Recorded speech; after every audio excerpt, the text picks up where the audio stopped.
जो सबसे पहले मुझे बच्चा देगा मैं उसी से शादी करूंगी। लेकिन हम तो एक दूसरे से प्यार करते हैं और हमारी सगाई भी हो चुकी है। ये बात जरूरी नहीं, क्या पता तुम कभी माँ बन ही ना सको। बच्चा पैदा करने से मेरी परफेक्ट बॉडी खराब हो जाएगी। रुको, और तो मैं तो तुम्हारे लिए बच्चा भी पैदा करने को तैयार हूँ और तुम्हारी कंपनी भी संभाल सकती हूँ। उसकी बातें सुनकर मुझे उल्टी सी आने लगी, पर मुझे कोई जवाब नहीं सूझा। उस रात चार्ली ने मुझे नहीं चुना बल्कि उस लड़की को चुना जो उससे हर बात में सहमत रहती थी। मुझे बहुत अफसोस हुआ कि मैंने समय रहते कुछ नहीं कहा। मैं कई घंटे दरवाजे पर इंतजार करती रही पर मेरी बारी नहीं आई। आखिरकार जब चार्ली बाहर आया तो उसने थकान का बहाना बनाकर मुझे मना कर दिया, लेकिन मैंने हार नहीं मानी। 1 महीने बाद मैंने प्रेगनेंसी टेस्ट किया पर नतीजा बहुत निराशाजनक था। 4 महीने बीत गए फिर भी मैं प्रेग्नेंट नहीं हुई। क्या मैं वाकई माँ नहीं बन सकती? मैं अंदर से टूट चुकी थी। हर दिन मायूसी में बीत रहा था। फिर एक दिन अचानक मुझे ध्यान आया कि कहा जाता है कि प्रेगनेंसी में पीरियड्स लेट हो जाते हैं। मैंने तुरंत मोबाइल निकाला। सच में मेरी डेट्स लेट थी। मैं खुशी से नाचने लगी। इसका मतलब था कि अब मैं चार्ली से शादी कर सकती हूँ। मैं जल्दी से ये खुशखबरी चार्ली को बताने गई, पर वो तो उस दूसरी लड़की बेबी के साथ डेट पर था। अब तुम उससे ब्रेकअप कर सकते हो क्योंकि मैं प्रेग्नेंट हूँ। सच में?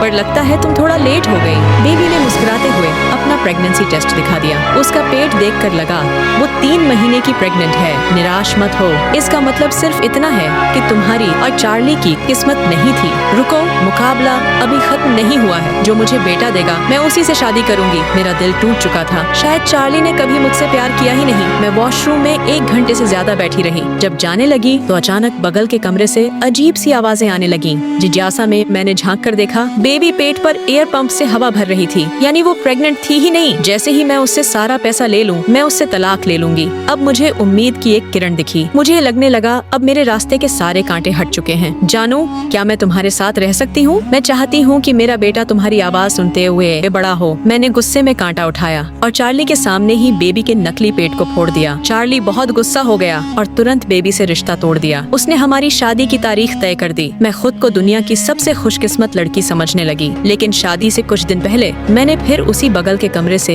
एक लड़की की आवाज सुनी। मैं विश्वास नहीं कर सकती, चार्ली ने मुझे धोखा दिया। शांत हो जाओ, मैंने तो बस शादी का वादा किया था पर डेटिंग से मना तो नहीं किया। अब जाकर मुझे एहसास हुआ चार्ली एक नंबर का प्लेबॉय था। यहाँ तक कि मेरा बच्चा होने से भी उसे मुझसे बांधा नहीं जा सकता था। अगले दिन जब मैं वॉशरूम गई तो देखा कि मेरी अंडरवियर पर खून के धब्बे थे। क्या मेरा गर्भपात हो गया? लेकिन जब टेस्ट किया तो पता चला कि मैं कभी प्रेग्नेंट थी ही नहीं। वो तो बस पीरियड्स लेट हुए थे। अब जब मैं सच्चाई समझ चुकी थी, मैंने तुरंत चार्ली से ब्रेकअप कर लिया। धीरे धीरे मेरी तबीयत भी ठीक होने लगी और फिर मुझे मिला एक ऐसा लड़का जो सचमुच मेरा अपना था। उसका प्यार एक रोशनी की तरह था।